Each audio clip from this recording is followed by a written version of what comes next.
Assalamualaikum warahmatullahi wabarakatuh. Yang terhormat Bapak dan Ibu Kepala Sekolah, yang terhormat Bapak dan Ibu Wakil Kepala Sekolah, yang terhormat Bapak dan Ibu Guru. Berikut adalah informasi tentang contoh modul ajar, yaitu contoh modul ajar fisika yang disusun dan digunakan oleh Bu Ning Widoretno MPD, guru SMA Negeri 10 Pandeglang, yang merupakan pelaksana sekolah penggerak pada tahun pelajaran 2021-2022 ini. Mudah-mudahan contoh modul ajar kurikulum prototipe atau modul ajar kurikulum sekolah penggerak ini bisa menginspirasi Bapak dan Ibu. Bismillahirrahmanirrahim. Assalamualaikum warahmatullahi wabarakatuh. Izinkan saya untuk menyampaikan sedikit pengetahuan tentang modul ajar dalam kurikulum sekolah penggerak. Modul ajar merupakan sejumlah alat atau sarana, media, metode, petunjuk, dan pedoman yang dirancang secara sistematis dan menarik.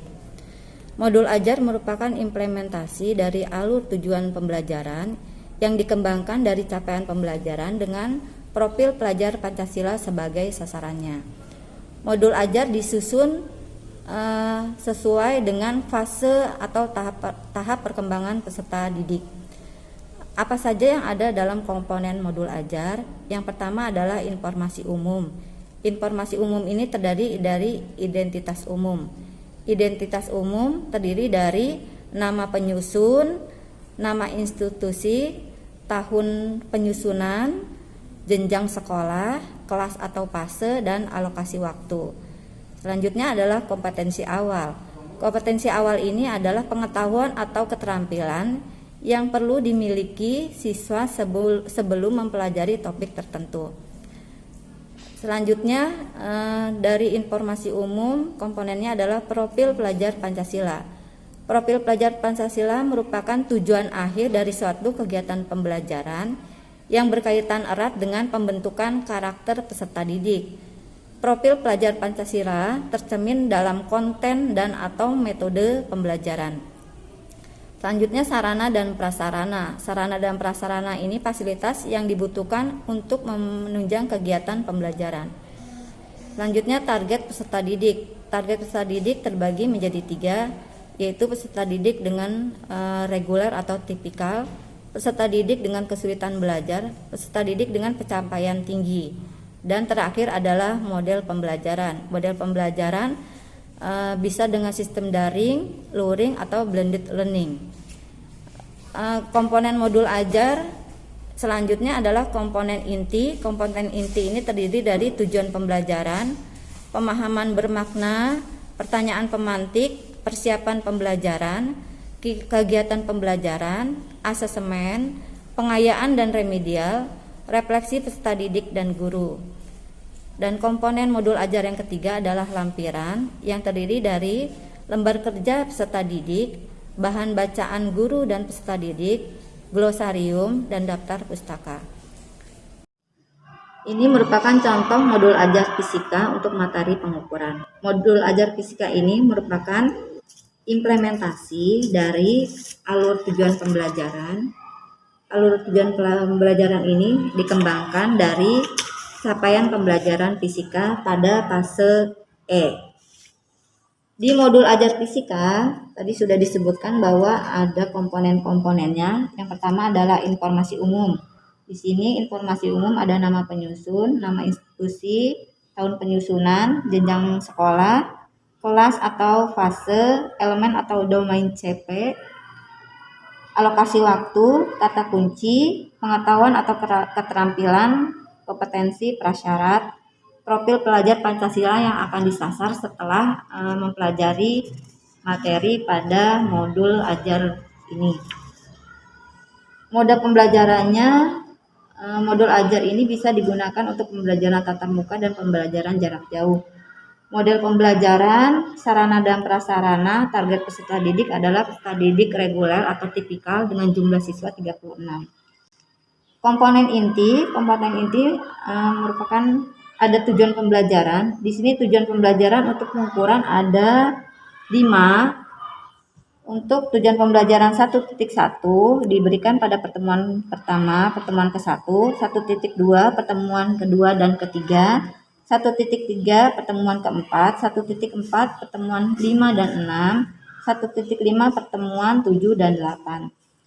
Untuk tujuan pembelajaran ini bisa dibuat satu tujuan pembelajaran satu modul, atau bisa juga beberapa tujuan pembelajaran dijadikan dalam satu modul. Hanya nanti pada pelaksanaannya, pada kegiatan pembelajaran, tahap pembelajarannya dirinci lagi. Untuk pertemuan pertama tahapannya seperti apa, pertemuan kedua tahapannya seperti apa, dan selanjutnya. Untuk pemahaman bermaknanya, di sini saya ambil contoh salah satu. Peserta didik dapat melakukan pengukuran dan menggunakan alat ukur yang tepat. Untuk pertanyaan pemantiknya, pernahkah kalian menggunakan alat ukur? Untuk kegiatan pembelajaran pada pertemuan 1, kegiatan pendahuluan. Di kegiatan pendahuluan, guru memotivasi peserta didik mengkondisikan keadaan kelas agar siap untuk melakukan pembelajaran, menyampaikan tujuan pembelajaran, dan memberikan penguatan profil pelajar Pancasila yang akan disasar nanti pada saat melakukan proses pembelajaran. Guru memberikan persepsi dengan menampilkan berbagai gambar alat ukur untuk memancing pengetahuan siswa. Selanjutnya adalah kegiatan inti.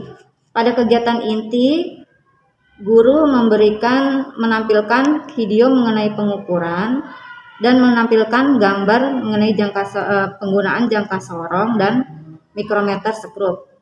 Jadi pada kegiatan inti ini siswa diajak untuk melakukan pembelajaran berdiferensiasi, yaitu berdiferensiasi konten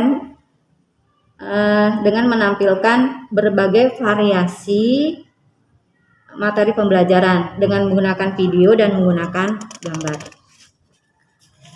Selanjutnya adalah kegiatan penutup.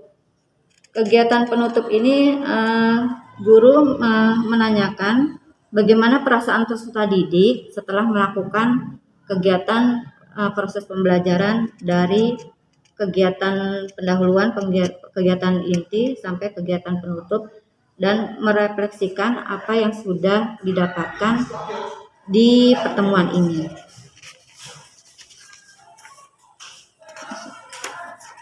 Selanjutnya adalah asesmen. Asesmen yang dilakukan, yang pertama asesmen diagnostik. Asesmen diagnostik ini dilakukan sebelum pembelajaran dilakukan.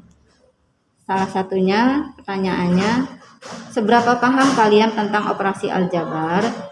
Apa satuan untuk panjang, masa, dan waktu yang biasa digunakan dalam kehidupan sehari-hari? Selanjutnya adalah asesmen formatif. Asesmen formatif ini terdiri dari penilaian diri dan unjuk kerja. Yang selanjutnya adalah asesmen sumatif dalam bentuk ulangan harian fisika untuk materi pengukuran. Pengayaan dan remedial. Yang ketiga adalah lampiran-lampiran lembar kerja peserta didik. Di sini ada LKPD untuk sistem pengukuran dan LKPD untuk tugas proyek pengukuran dan misaran yang dilakukan di rumah dengan melakukan pengukuran untuk benda-benda yang ada di sekitar rumah. Yang B merupakan bahan bacaan guru dan peserta didik mengenai materi pelajaran yang diberikan di modul ini. Di sini ada angka penting, ada mengenai angka penting, dan yang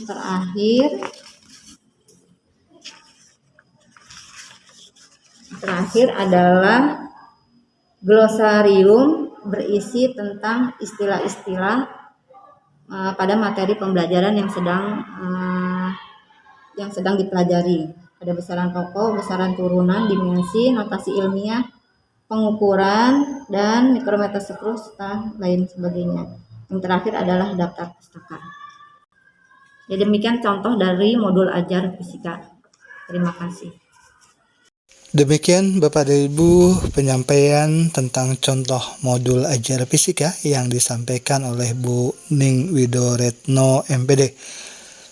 Semoga penyampaian contoh ini memberikan gambaran pada Bapak dan Ibu dan memberikan inspirasi pada Bapak dan Ibu bagaimana sebuah modul ajar pada kurikulum prototipe atau modul ajar yang digunakan pada sekolah penggerak. Terima kasih atas perhatian Bapak dan Ibu. Mohon maaf bila ada salah dan keliru. Wassalamualaikum warahmatullahi wabarakatuh.